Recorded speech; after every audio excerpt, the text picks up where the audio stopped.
आप सभी विद्यार्थियों के बोर्ड एग्जाम बहुत ज्यादा नजदीक आ गए हैं और आप बोर्ड एग्जाम को लेकर शानदार तैयारी कर रहे हैं, लेकिन काफी बार बोर्ड एग्जाम में जब विद्यार्थी जाता है, एग्जाम हॉल में बैठता है, पेपर को देखकर तनिक घबरा जाता है और उसके कारण, घबराहट के कारण आते हुए भी अच्छा प्रेजेंट नहीं कर पाता और काफी बार इसके कारण मार्क्स कट जाते हैं। जो विद्यार्थी उस समय मैंने एग्जाम हॉल के दौरान अपने नर्वसनेस पर काबू कर लेता है, वो विद्यार्थी उस समय जीत में रहते। तो आज की इस वीडियो में मैं आपको एग्जाम हॉल ट्रिक्स बताऊंगा, कुछ ऐसी बातें बताऊंगा जो आपको पेपर अटेंड करते वक्त ध्यान रखनी है ताकि आपका प्रेजेंटेशन सुपर हो और आपके मार्क्स बहुत अच्छे आए। हम चाहते हैं कि सभी विद्यार्थियों के अच्छे मार्क्स आए, भले ही आपकी लिखावट खराब हो, लेकिन आज जो मैं वीडियो के एंड तक जो बातें बताऊंगा वो यदि आप अपनाते हो तो आपका पेपर सुपर हिट जाएगा। सबसे पहली बात मैं एग्जाम हॉल ट्रिक्स से पहले ये बताना चाहूंगा, आप पेपर जिस दिन भी देने जाते हो उससे 1-2 दिन पहले या एग्जाम के दौरान आप नींद अच्छे से ले, 6 से 7 घंटे आप नींद प्रॉपर्ली लेते हो तो आपका जो माइंड में है, स्टोरेज है आपके दिमाग में, वो सब बातें आपको एग्जाम हॉल में याद आएगी जब आप पेपर को अटेंड करोगे। नींद की कमी के कारण आते हुए भी हम चीजें याद नहीं कर पाते हैं और मेमोरी रिकॉल नहीं हो पाती है। उसके अलावा आपको ज्यादा हेवी डाइट नहीं लेनी है, लिक्विड्स पर विशेष ध्यान रखना है, पेयजल पदार्थों पर आप ध्यान दें, खाने पीने की हेवी चीज एग्जाम के दौरान और एग्जाम से पहले नहीं ले। अब सबसे पहले आप एग्जाम में जानना चाहते हो कि पेपर क्या अटेंड करे, किस तरह का पेन ले जाए, सब बातें बताऊंगा, धीरे धीरे बताऊंगा, आराम से आपको सुननी है। देखो, प्रेजेंटेशन आपका अच्छा होना जरूरी है, क्योंकि काफी बार हमने काम जो किया होता हमें तो समझ में आता, लेकिन जो हमारी कॉपी चेक करता है, जिसको 2 या 1.5 मिनट मिलता है कॉपी चेक करने का, वो अच्छे से आपकी बातों को नहीं समझ पाता और आते हुए भी आपके नंबर कट जाते हैं। कौन सा सवाल आप कहां कर रहे हो, कहां आप गैप छोड़ रहे हो, कौन से पेन का यूज कर रहे हो, ये सब बातें आपको जाननी बहुत ज्यादा जरूरी है। इस वीडियो में मैं बताऊंगा, सारे विद्यार्थी चाहे 10वीं के हो, चाहे 12वीं के हो, चाहे 8वीं को, सभी के लिए बातें बहुत ज्यादा काम आएगी। इस वीडियो को भी ज्यादा से ज्यादा अपने सारे दोस्तों में शेयर करना और वो भी लास्ट में करना। यदि आपको वीडियो अच्छा लगे तभी करना, अदरवाइज मत करना। और कमेंट्स करके जरूर बताना वीडियो आपको कैसा लगा। तो सबसे पहले आप जैसे एग्जाम हॉल में जाते हो, ठीक है, आपको जो टाइमिंग होता है उससे पहले आप टाइमली पहुंच जाते हो एग्जाम हॉल में, जाके बैठ गए। जाते ही आपको 5 या 7 मिनट बाद एग्जामिनर जो भी ड्यूटी जिसकी लगी है ना, वो आपको आंसर शीट बांटेगा, पेपर नहीं देगा। सबसे पहले आपको कॉपियां देगा जिसके अंदर आपको काम करना होगा।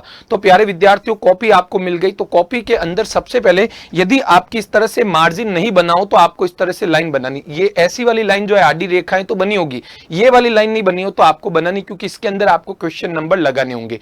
तो आप सबसे पहले ये लेफ्ट में मार्जिन बना ले, है ना, क्योंकि बने हो तो बढ़िया है, नहीं बने हो तो आपको स्केल की सहायता से बनाना है। अब यहां पर बात आया स्केल। तो प्यारे बच्चों, जो भी एग्जाम आप देने जाते हो तो पेन आपको अच्छे से ले जाने। देखो, 2 या 3 अच्छे ब्लू पेन ले जाना है, एक आध ब्लैक पेन भी लेके जाओ, जहां हेडिंग डालनी हो, अंडरलाइन करनी हो तो ब्लैक पेन का आप यूज कर सकते हो। उसके अलावा पेंसिल, रबड़, स्केल ये भी ले जाना है, प्रोटेक्टर डी भी ले जाना है, कॉम्पास, जो भी आपके पास है सब कुछ आपको एग्जाम में ये औजार लेके जाने हैं, क्योंकि किसी से मांगते हैं उस समय एग्जाम में अपने गड़बड़ हो जाए तो खराब हो जाता है। पेन अच्छी क्वालिटी के लेके जाए, क्योंकि देखो अपन किसी भी पेपर पे लिखे उसके बाद वाले पेपर पर वो नजर आए तो अच्छा नहीं लगता है। स्याही नहीं छोड़ना चाहिए। ये पेन अभी से आप ले आओ, अभी वीडियो खत्म होते ही तुरंत बाजार में जाओ, अच्छी क्वालिटी का पेन लेकर आओ। पिताजी माताजी मना नहीं करेंगे, अच्छी चीजों के लिए वो हमेशा आपको सपोर्ट करता है।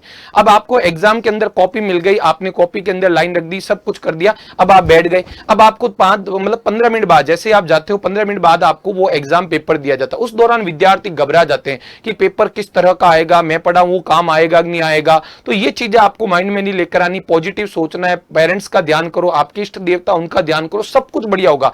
आपने मेहनत की है, इतने महीनों तक मेहनत करी, दिन रात एक की है, एग्जाम से जस्ट पहले पढ़ के आए, सुबह आप पढ़ के आए हो, तो प्यारे विद्यार्थियों घबराना क्या। और सबसे बड़ी बात एक और बताना चाहूंगा, एग्जाम देने आप आए उससे आधा 1 घंटा पहले अपनी किताब वगैरह रख दे ना, अपने दोस्तों से डिस्कस करो, उससे क्या आप कंफ्यूजिंग माइंड हो जाते हो और वही बातें उस 10-15 मिनट में आपको याद आती है जब आप एग्जाम में कॉपी दी जाती है। तो आप किसी से डिस्कस नहीं करें, चुपचाप एग्जाम से आधा 1 घंटा पहले किसी से न बोले, अपने माइंड में अच्छे से आपको बातें रखनी है। मोटिवेट रहना, कॉन्फिडेंट रखना, पेपर आपके हाथ में जो आएगा बहुत अच्छा ही आएगा। अब 10-15 मिनट होते ही बेल बजती है और वो पेपर देना स्टार्ट करता हो, आप सोचते हो कब अपनी टेबल के पास आएगा, वो आएगा, डरना नहीं है, उसे छीनना झपटी नहीं करनी है। एग्जामिनर ने आपको पेपर पकड़ा दिया, पेपर में सबसे पहले खुद सीधे सीधे लिखा होता है कि 15 मिनट आपके इंस्ट्रक्शन के होते हैं। तो आप पेपर को इंस्ट्रक्शन पढ़ो कि कितने खंड आए हैं, कितने सेक्शन में आपका पेपर है, टोटल कितने क्वेश्चन है, वैसे आपको ध्यान रहेगा बोर्ड ने मॉडल पेपर जारी किया, उसी पैटर्न पे आपका ये पेपर भी आया हुआ है।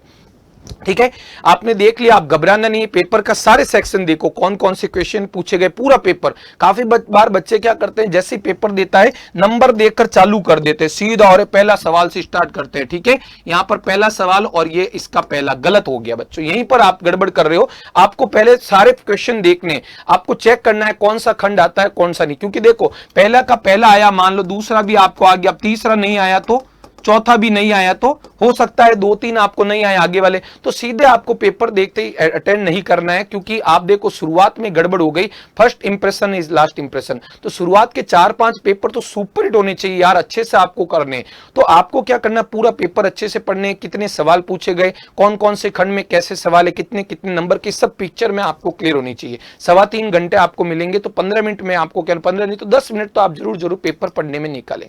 ठीक है बच्चों, फिर आप तय करें कि आपको कौन सा खंड पहले करना है। जिस खंड के सवाल आपको ज्यादा आते हैं वही खंड आपको स्टार्ट करना है, वही सेक्शन स्टार्ट करना है। मान लो सेक्शन ए में आपको कुछ एमसीक्यू नहीं आ रहे तो सेक्शन बी स्टार्ट करो, जो भी यहां पर। अब आपको क्या करना है, यहां पर सेक्शन बी आपको जो है प्यारे बच्चों, यहां पर आप सेक्शन बी स्टार्ट कर रहे हो तो आपको यहां पर लिखना है प्यारे बच्चों, हिंदी में हो तो खंड, नहीं तो इंग्लिश में आपको लिखना है सेक्शन बी। और जो भी मान लो 13वां सवाल आपका स्टार्ट हो रहा तो यहां पर नंबर 13 लगा दो और उसका उत्तर स्टार्ट करो प्यारे बच्चों। ठीक है, आप चाहे तो यहां पर लिख सकते हो उत्तर। ठीक है, उत्तर 13 का, यहां से उत्तर आपको स्टार्ट कर दो। तो प्यारे बच्चों जो भी आप सेक्शन करते हो वो आपको लिख देना। काफी बच्चे, काफी क्या बहुत सारे बच्चे एग्जाम में वापस सवाल को उतार करते हैं, ये गलती नहीं करनी। कोई भी क्वेश्चन आपको वापस नहीं उतारना, चाहे एमसीक्यू हो चाहे fill in the blanks. Fill in the blanks भी उतारते हैं, वो क्या सोचते हैं कि उत्तर तो एक शब्द का है, मैं लिखूंगा नंबर कट जाएंगे। अरे नहीं कटेंगे, सीधा आपको जैसे एक मान लो सवाल है, दूसरे का पहला रिक्त स्थान है तो सीधा उत्तर मान लीजिए उसका उत्तर वृत्त है तो सीधा आपको वृत्त लिख देना, आपको घबराना नहीं, दूसरा नंबर है ना। इस तरह से आपको क्या करना है, इनमें गैप ज्यादा नहीं छोड़ना है, पहला दूसरा इस तरह से। ओके, ये ध्यान रखना है। आपको रिक्त स्थान है हो गया, कोई भी क्वेश्चन वापस आपको नहीं उतारना है एग्जाम के टाइम।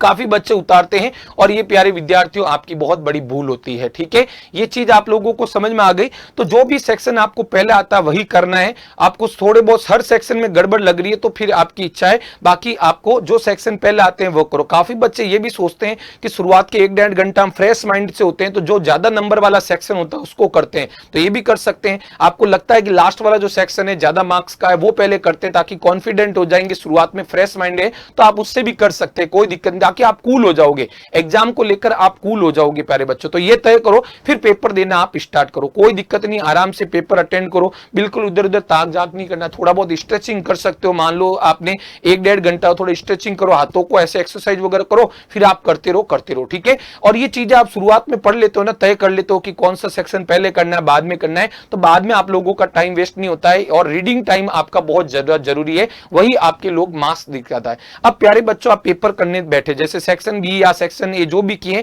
तो आप कोशिश रखो जो 1-1 मार्क्स वाले सवाल होते हैं वो 1 से आप 2.5 मिनट के अंदर सॉल्व कर दो, कोई बड़ा हो तो 2.5 मिनट, बाकी 1 से 2.5 मिनट के अंदर अंदर निपटाओ। 2 नंबर वाले जो सवाल होते हैं वो 3 से 5 मिनट के अंदर अंदर करने की कोशिश करो, और 3 नंबर वाले सवाल है जो 5 से 7 मिनट के अंदर अंदर निपटाओ, और 4 नंबर वाले जो है 10 से 12 मिनट के अंदर अंदर निपटा लो। यदि आपको लगता है किसी क्वेश्चन में आपको ज्यादा टाइम लग रहा है, आप उलझ रहे हो, एक बार छोड़ दो यार, उसका नंबर लगा के छोड़ दो। ठीक है, आप नंबर लगा के छोड़ दो, उसको बाद में कर लेना। कुछ बच्चे क्या करते हैं, कभी 5वां सवाल करते हैं, कभी 9वां, कभी 12वां, अलग अलग सेक्शन के। 5वां सेक्शन खंड ब का है, 13वां सेक्शन खंड स का है, तो इससे इंप्रेशन गड़बड़ होता है। मेरा यही मानना है आपको खंड वाइज करने चाहिए, खंड ब के सारे सवाल। कोई नहीं भी आता है तो आप नंबर लिख के छोड़ दो, है ना। बिल्कुल ही नहीं आता, आप छोड़ने वाले हो, एग्जाम में नहीं करोगे तो कोई बात नहीं, 13 के बाद 14वां नंबर नहीं आता तो सीधा 15वां कर लो, 14वां करो ही मत यदि नहीं करना है। और वैसे आपको छोड़ के एक भी सवाल नहीं आना, कुछ भी उस चैप्टर से रिलेटेड लिख के आ जाना, लेकिन लिख के जरूर आना प्यारे बच्चों, नहीं तो आप घबरा जाओगे, ये चीज आपको ध्यान रखना है। ठीक है, और 1-1 नंबर वाले कोई सवाल आपको कंफ्यूज कर रहे हैं, घबरा रहे हैं, आपको नहीं आ रहा, छोड़ दो यार,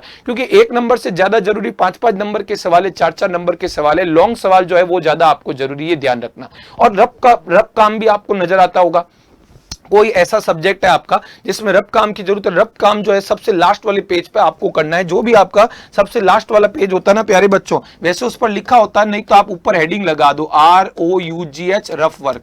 ठीक है, ये आप यहां पर आप रफ वर्क आपका करते रहो। ठीक है, लास्ट में जब पूरा पेपर खत्म हो जाए लास्ट रफ वर्क पे ऐसे क्रॉस आप मार देना, कोई दिक्कत वाली बात नहीं आएगी। ठीक है, तो आपको स्टेप, अब पेपर आप जो भी सवाल अटेंड करते हो, जैसे कोई भी क्वेश्चन अटेंड करो, तो यदि आपको लगता है कि उसका आंसर पॉइंट्स में है तो पॉइंट्स के अंदर 2 तो अच्छा लगेगा। स्टेप्स के भी नंबर है, स्टेप्स में आप लिखो, पॉइंटर बना के लिखो ताकि कोई दिक्कत नहीं, हाईलाइट करके लिखो, कहीं हाईलाइटर करना है तो अंडरलाइन कर दो या ब्लैक पेन से कर दो, कोई दिक्कत नहीं, डॉट बना के। तो आप पॉइंट्स में आंसर दोगे ना तो एग्जामिनर को प्यारे बच्चों बहुत ज्यादा मजा आएगा। पॉइंटर्स में आपको आंसर देना है, जैसे मान लो कोई सवाल है तो इस तरह से आप पॉइंट, इसके पॉइंट दे सकते हो, इस तरह से पॉइंट दे दो, ठीक है, या इस तरह से पॉइंट दे दो। पॉइंटर्स में आप आंसर का प्रेजेंट करोगे तो पढ़ने में बहुत आसानी रहेगी। कोई चित्र आ रहा है प्यारे बच्चों, चित्र तो आपको पेंसिल से बनाना कोशिश करो, स्केल से आप सारणी वगैरह का बनाओ तो स्केल से बनाओ। चित्र वगैरह बना रहे हो तो नामांकित जरूर करो। काफी बार बच्चे चित्र तो बना देते हैं कोई भी सवाल में पूछे, लेकिन नामांकित नहीं करते, ये चीज आपको ध्यान रखना है। और गणित का सवाल हो गया, ऐसा कोई सब्जेक्ट है जिसमें न्यूमेरिकल है तो जो दिया है वो लिख दो प्यारे बच्चों, क्या दिया हुआ है, क्या ज्ञात करना है। बड़े सवालों में लिखो, छोटे सवालों में मत लिखो यार, वहां टाइम वेस्ट मत करो। जो 4 नंबर का सवाल है उसमें आपको क्या दिया हुआ है, क्या ज्ञात करना है, सब कुछ आपको लिखना है स्टेप्स के अंदर ताकि बढ़िया रहे। आपको प्यारे बच्चों कोशिश करना है पानी की बोतल साथ ले जानी है, अच्छी ट्रांसपेरेंट। मान लो अलाउ नहीं करे तो वहां पानी की व्यवस्था होगी, प्याऊ होगी, कैंपर होगी, पानी जरूर पीते रहे प्यारे बच्चों। 3-3.25 घंटे में, मैं ज्यादा नहीं कहूंगा, 3 से 4 बार आप पानी पिए। पानी से प्यारे बच्चों ऑक्सीजन मिलती है जिससे माइंड आपका कूल रहता है, शांत रहता है, घबराहट नहीं होती। तो पानी आप बार बार पीते रहे प्यारे बच्चों, ये ध्यान रखें। कोई फॉर्मूला लिख रहे हो, कोई फैक्ट लिख रहे हो तो बॉक्स कर दे या ब्लैक पेन से लिखे प्यारे बच्चों, और अनावश्यक नहीं लिखे। आपको 2 नंबर का पूछा है, जो पूछा है वही लिखे। मेन 2 शुरुआत की 3-4 लाइनें जो आपको पूछी उसी से रिलेटेड लिखे क्वेश्चन में। आप अनावश्यक लिखने के चक्कर में टाइम अपना वेस्ट कर देते हो, फिर कुछ सवाल आपके छूट जाते हैं। तो ये काम आपको नहीं करना है, जितना पूछा जाए उतना ही आपको लिखना है, उससे ज्यादा लिखने की आपको कोशिश नहीं करनी है, ये ध्यान आपको रखना है, ठीक है। ज्यादा होशियारी के चक्कर में आपका टाइम वेस्ट हो जाता है और वो मैं चाहता हूं नहीं आपका हो, ठीक है बच्चों। छोटे सवालों में दिया क्या है, ला क्या है, वो आपको नहीं करना है। और दूसरे बच्चे, काफी बच्चे थोड़ा सा क्वेश्चन करते हैं, और यार ये तो सीधा बुक का सवाल है, गलती हो जाती। आपको ज्यादा जोशीला नहीं बनना है, पूरा वर्ड टू वर्ड क्वेश्चन को अच्छे से पढ़ना है, उसके अकॉर्डिंग आंसर लिखना है। कई बार क्वेश्चन में थोड़ी लैंग्वेज बदलता है, एनसीईआरटी में आपकी बुक में कुछ अलग सवाल होता है, संख्या बदल देता है या कुछ और पूछ लेता है। हम आधा सवाल पढ़ के सीधा करने लग जाते हैं और उसके चक्कर में सवाल गलत हो जाता है। फिर दोस्त कहता है अरे यार देख ये पूछा था तूने तो वो लिख दिया, फिर आप कहते हो अरे यार मैंने पूरा सवाल नहीं पढ़ा, ये होता है अक्सर। तो पूरा सवाल अच्छे से पढ़े, उसके बाद जो पूछा गया उसको लिखे और शुरुआत में वही लिखे जो आपको पूछा गया है, ठीक है प्यारे बच्चों। नंबर जो सीमा है उसी के अकॉर्डिंग आपको लिखना है, जो लिमिट है आपकी वही उसके अकॉर्डिंग लिखना है। ज्यादा के चक्कर में काफी बार आप अपना टाइम वेस्ट प्यारे विद्यार्थियों कर देते हैं, ठीक है। ये चीज समझ में आ गई सभी विद्यार्थियों को। अब आपको आगे बताता हूं। अब प्यारे क्या बच्चों, आपका जैसा एक क्वेश्चन हो गया तो एक क्वेश्चन के बाद 2 या 3 लाइन छोड़ दे, ज्यादा नहीं छोड़े। आप सोच रहे हो ज्यादा कॉपी भरूंगा वगैरह, नहीं है ना। इस बार आपको पता है कोई कॉपी आपको सप्लीमेंट्री देंगे, आपका हक है सप्लीमेंट्री मांगे, लेकिन वो सप्लीमेंट्री से काफी बार एग्जाम हॉल में चेक करते हैं कि आपको जो मेन कॉपी दी गई उसमें ज्यादा गैप तो नहीं छोड़ा। फिर वो कहता है पहले ये भरो, ये कॉपी भरी नहीं, फिर आप घबरा जाते हो। तो आपको ज्यादा फालतू लाइनें नहीं छोड़नी है। कोई सवाल होता है उसके 2 या 3 लाइनें आप छोड़े। जैसे आप सेक्शन 1 की बात करें एमसीक्यू, तो उसमें गैप छोड़ने की जरूरत नहीं, लगातार भी आप कर सकते हैं, ठीक है बच्चों।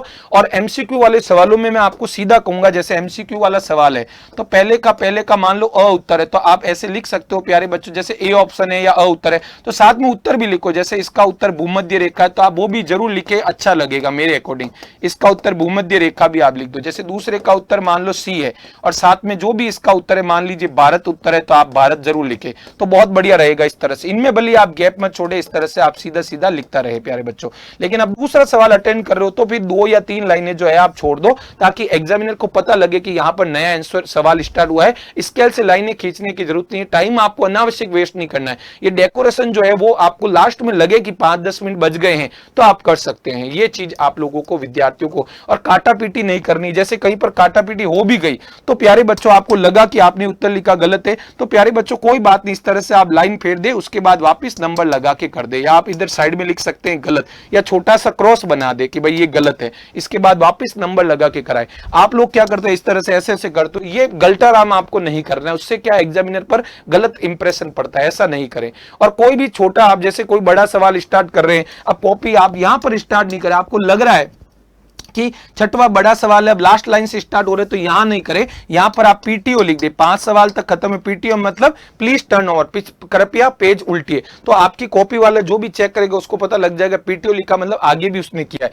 तो बड़ा सवाल आप स्टार्ट वहीं से करें प्यारे बच्चों, अगले पेज से। काफी बार क्या करते हैं कुछ बच्चे आधा यहीं पर करते हैं, अगले पेज पे वापस लिखते हैं, ऐसा नहीं करना, ठीक है। नया सवाल नए पेज से कोशिश करो। कोई छोटा सवाल है यहां फिट हो सकता है तो आप कर दो, ज्यादा ऐसा नहीं करना, ठीक है। पेपर में सवाल नहीं उतारने में खूब खूब कॉपियां चेक करता हूं, बच्चे सवाल उतारते हैं, ऐसा आपको नहीं करना है। और कोई भी सवाल छोड़ना नहीं, चाहे किसी भी सब्जेक्ट का, जितना जैसा आते लास्ट में जरूर करो, लेकिन करो। और कभी कभार लग जाता है कि कोई सेक्शन का कोई सवाल आपसे छूट गया, आपसे नहीं हो पाया, तो लास्ट में वापस आप जो है कर सकते हैं, सेक्शन वापस लिख दो बी, और वो क्वेश्चन जो छूट गया लास्ट में कर सकते हैं, कोई दिक्कत वाली बात नहीं है। ऐसा नहीं कि पवन सर ने बोला कि सेक्शन बी वाले सारे सवाल एक साथ करने और मेरे को आता था मैंने भूल गया, कोई बात नहीं, लास्ट में कर सकते हैं, कोई वैसा नहीं कह रहा हूं मैं, लेकिन कोशिश आप करो कि शुरुआत में माइंडसेट आपका सही रखो। और ये वीडियो भी ज्यादा से ज्यादा आपको पहुंचाना है, मैं मानता हूं बड़ी बातें हैं, लेकिन इन सब बातों को मैंने अच्छे से पूरा टॉपर्स विद्यार्थी, कमजोर बच्चों सबसे बातचीत करके खुद कॉपियां देखी है, उसके बाद में ये वीडियो आपके सामने बना रहा हूं। मुझे इसमें टाइम लगा, लेकिन प्यारे बच्चों रिसर्च करके वीडियो लेकर आया हूं और सही समय पे आपको ये वीडियो मिल चुका है, तो आप घबराइए मत प्यारे बच्चों।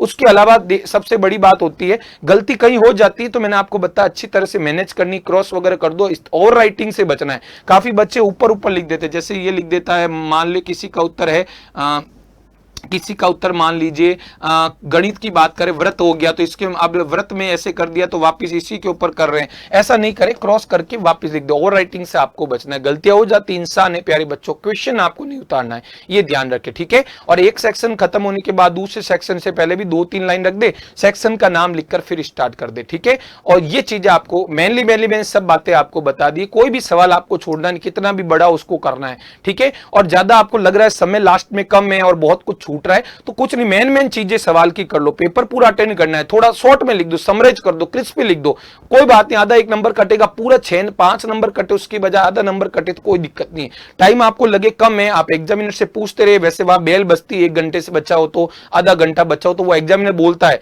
कि भाई अब 1 घंटा ही बचा, तो घबराना नहीं है, उसमें थोड़ी स्पीड बढ़ानी है। और शुरू से ही आप जब जो क्वेश्चन आपको आते हैं वो आप शुरू में कर रहे हो तो पहले स्पीड बढ़ा के रखनी, घबराना आपको नहीं है प्यारे बच्चों। पहले आप जिन सवालों को आप अच्छे से कर सकते हो उनमें यदि आप स्पीड बढ़ा के रखोगे ना, तो लास्ट में आपके पास बहुत ज्यादा समय रह जाएगा और इसमें बिल्कुल दो राय वाली बात नहीं होगी। ये बातें भी मैं उम्मीद करता हूं आप सभी विद्यार्थियों को समझ में आ गई होगी। 1-2 पॉइंट, 1 सेकंड, 1 पॉइंट और था अपने पास, ये हो गया था, ये हो गया, ठीक है।